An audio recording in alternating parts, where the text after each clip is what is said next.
Today's video is going to be part 1 of a 3-part mini-series of where I'm going to take you onto an in-depth tutorial of how we can create this Polar Express inspired composition. Let's get to it.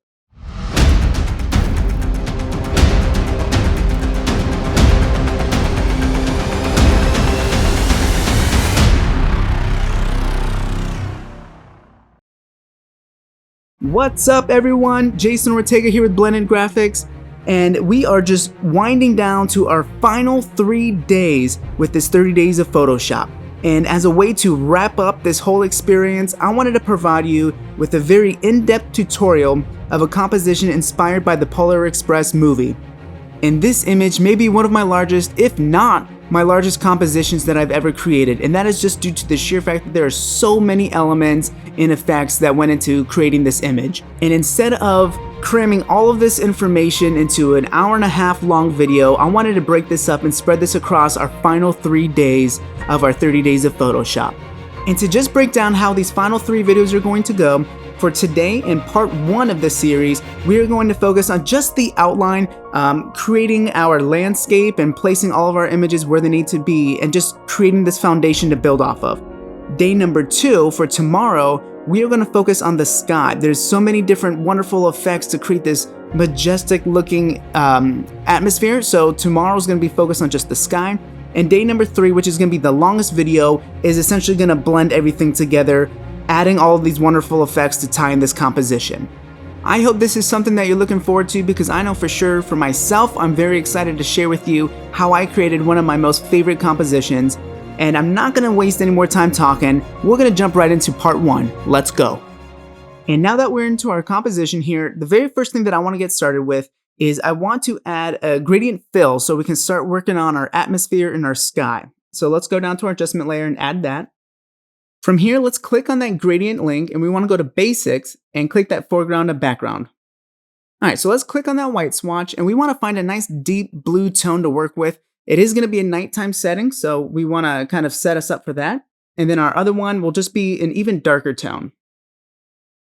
So let's maybe something a bit more blue. Okay. And we will ultimately add images and brush over the majority of this gradient fill. It's primarily there to just kind of act as a guide, help set the mood a little bit, as well as it'll be easy for us to visualize how we want this composition to look. All right, let's go ahead and bring in our first image. This is a train that I got as a 3D asset from Envato Elements. So we'll turn that on, Command T, and we're gonna just transform this and scale this up quite a bit. This is gonna be primarily our main subject and one of our main subjects for this image. So we wanna make sure it's nice and large and taking up a good amount of space.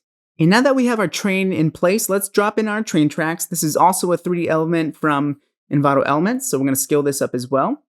And just kind of align this so it makes sense onto where the train is. So we'll scale it up a bit more. So something right around here. And then we can press enter or click that check mark.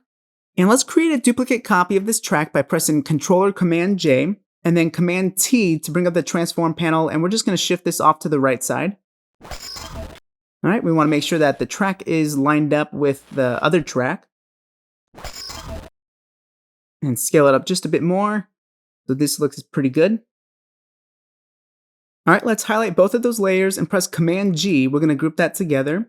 Then we're going to go to our train, also press Command G, and we're going to make a group for that. I like to keep myself very organized, especially within this composition. There are so many layers, and we're going to add so many adjustment layers and new effects on top of that. It's best to create groups so that way you know where everything is at, and it'll be much easier to find this way. You will also notice that I went ahead and assigned the purple color to these groups just because they're similar elements, and this is another way that I keep myself very organized. And to accomplish this, all you have to do is right-click on that eye icon, and then you can just pick whichever color you want. All right, so now that we have all of that taken care of, let's go ahead and highlight both of these groups, and we're going to press Command T, and let's just scale this up a bit more. We want to make sure that this is set so that way we can place our other images around this. Let's now turn on our very first snow layer, and we're going to drag this in between our train and our track layers. All right, so let's press Command T, and we're going to scale this up quite a bit because I want some of the snow to go on top of this track. Let's scale it up even more, and we're going to push this over to the left so we have more clear snow to work with. Okay, let's add a layer mask. And then we're going to use the marquee selection tool to create a selection of this top half of the image that we don't want. So let's make sure that our layer mask is highlighted and that black is set to our foreground color. And we need to fill that selection with black. So if you are using a PC, go ahead and press Alt and Backspace. If you're using a Mac, press Option and Delete. Command D to deselect. And now we're going to continue to use black on our layer mask and just get rid of some of this snow that we don't want. So we don't really want the majority of it to be on our track, and we don't need that section there either. And now let's clean up this track a bit. Go ahead and press P to bring up your pen tool. And we're just going to essentially create a selection around all of these rocks. We want to fill that area with snow. We don't want rocks to be visible. So I'm just using this pen tool to quickly go around this area of the train tracks.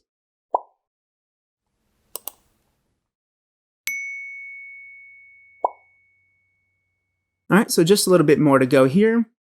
And once we connect that, let's right click, make a selection, and fill that with white.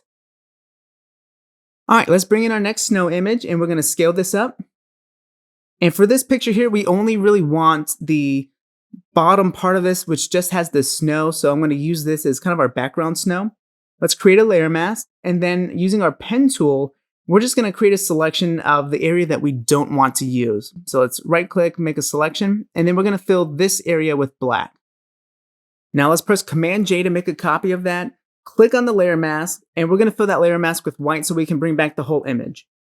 And let's bring up this image up a little bit. We're going to drop this layer beneath our other snow layer, and we just want to find a good point so that it seems like it continues on with our first snow layer.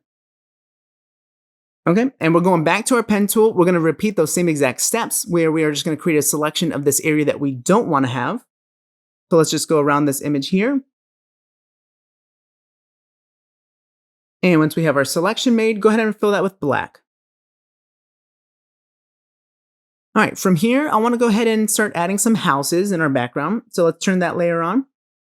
And we're going to Command T to transform this. And let's right click and flip it horizontally. Okay, and now we can scale this down a little bit and rotate it. And we just kind of want to match the snow with this image with the snow that we have so that it fits seamlessly. And I also want to see this second house as well. So something right around here looks good. And we'll rotate it just a bit more. Okay, let's double click on that layer's thumbnail. And using our spot healing brush tool, we're just going to erase some of this parts by the bush by the red house. We don't really need that, so let's get rid of it. Okay, and then we're going to go to Save and hit OK. And let's go back to our original composition. And I'm just going to make some little adjustments again. Sorry guys, I'm really nitpicky with this. And just find something that I think feels well for me. Okay, that looks good. Let's hit the check mark, and we're going to go back to our pen tool. And let's get rid of this guy that we don't need.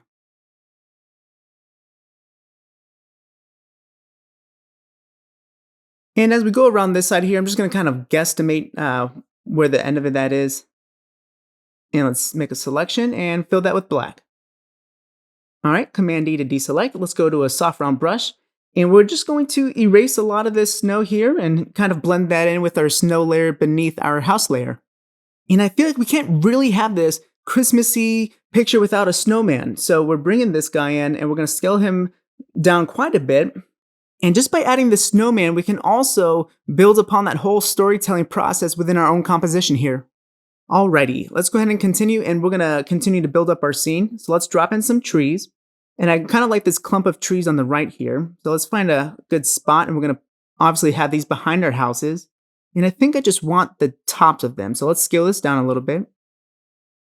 So something right here I think looks pretty nice. Yeah, okay. And then going back to our soft round brush here, I'm just going to erase the majority of this sky. And then what I'm going to do here now is I'm going to go ahead and switch back to a hard round brush tip and speed through this and just erase the rest of this.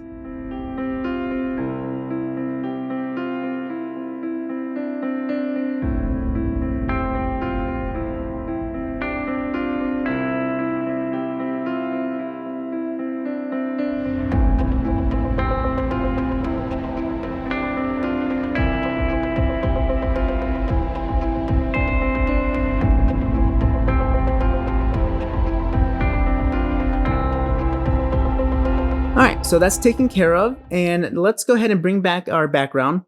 And now I'm going to bring in some more trees that we're going to put behind our red brick house here. So let's drop those in, and we're going to scale these down quite a bit. All right, again, I just want to see the tops of these trees.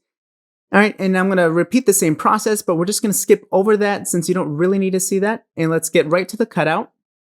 And then once more, I'm going to add some more trees that we're going to put in behind our train on the left. And we're just going to skip through that again and just get right to that cutout image. Okay, so now we're going to start incorporating some of our background landscape, and we're going to turn this image on. It's just got a bit more snow, and it's got a little bit of a hill and mountainous landscape that we're going to use. And there's, no science to this, just finding something that looks good for us. And maybe we'll scale this up a bit. Okay, that looks pretty nice. Let's accept that. And we're going to double click on that thumbnail. Let's go back to our spot healing brush tool and erase a lot of these little things that we don't really want for our picture.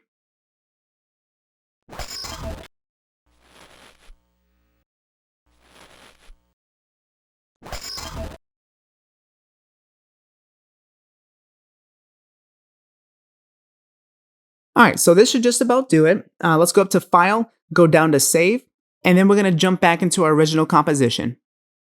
All right, and now we can use our good old friend, the pen tool, and we're going to get rid of this sky.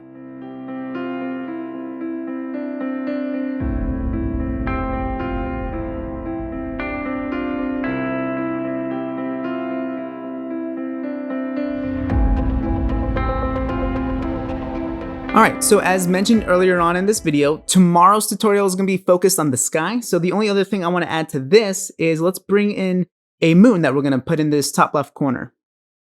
And go ahead and Alt Option click on that eyeball of that layer, and this will turn off all of our other layers off and just isolate this one.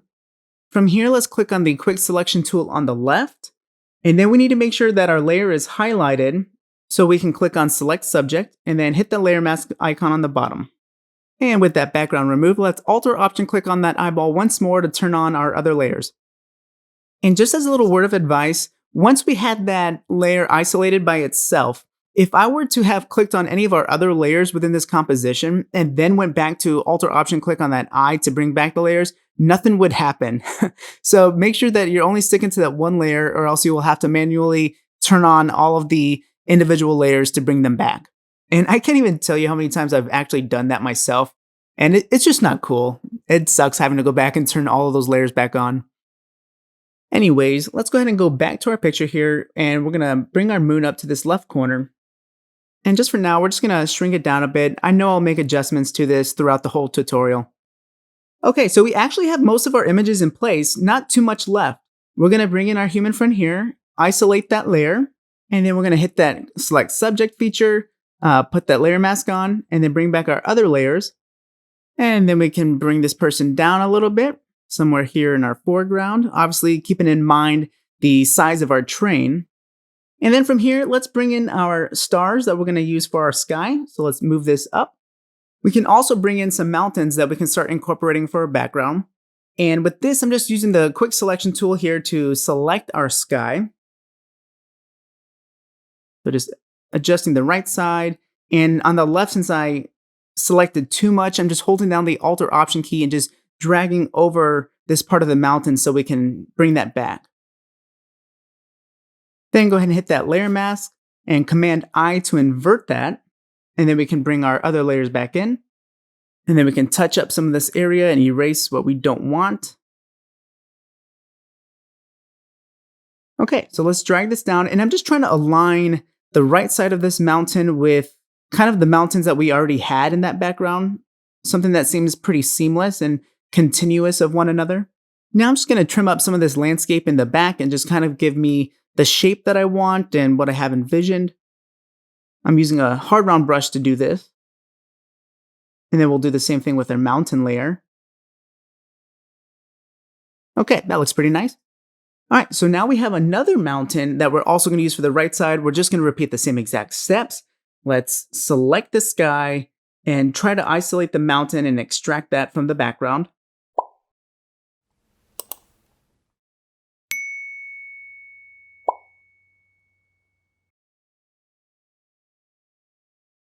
All right, so we have just about what we need. Okay, and then we can hit the layer mask, Command I to invert that, and back into our composition. We're just going to place this on the right side here. And that looks pretty good, so let's hit that check mark, and we're going to go back to the moon. I don't really like the look of the small moon, so I want to increase the size, maybe move it around a little bit and just see how it looks. So I think maybe right here looks nice. All right, at this point, we only really have one more element that we need to add to this picture, and that's going to be a light for the train. Once we get that set up, after that, all we really need to do is just kind of tweak some of the other parts of this picture, just make sure that everything is looking good the way we want it to, and set up for our video for tomorrow. So let's bring in this light, and once more, it's a 3D asset that I got from Envato Elements. And using the pen tool, I only really want to create a selection of just this light. So I'm just going around here, and let's create a selection of this. And then I have to go back and play around with some of these handles just to make sure that it's perfectly selected, at least the part that I want.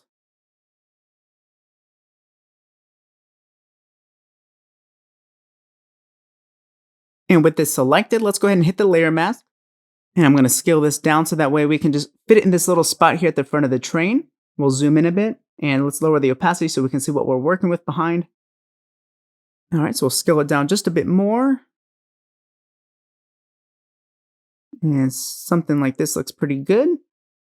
All right, let's turn up the opacity, and then I'm going to add a hue and saturation adjustment layer just for this, and I'm just going to desaturate the lamp so that way it's not so blue. All right, and now we have so many layers off to the right, so I'm just going to group these, organize myself, assign some colors, and let's jump to that.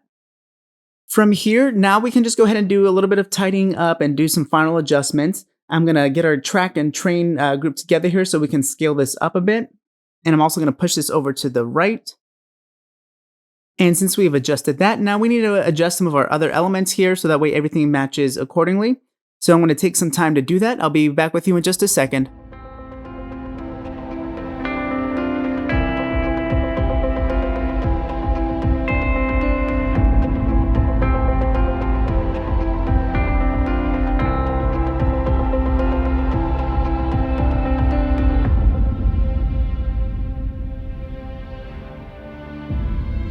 All right, I am back, and this is going to go ahead and conclude part 1 of this 3-part series here. As mentioned earlier, tomorrow we are focusing on just the sky, adding some really cool effects to bring that thing to life. So I really hope to have you back in again for tomorrow. In the meantime, please take care and be safe.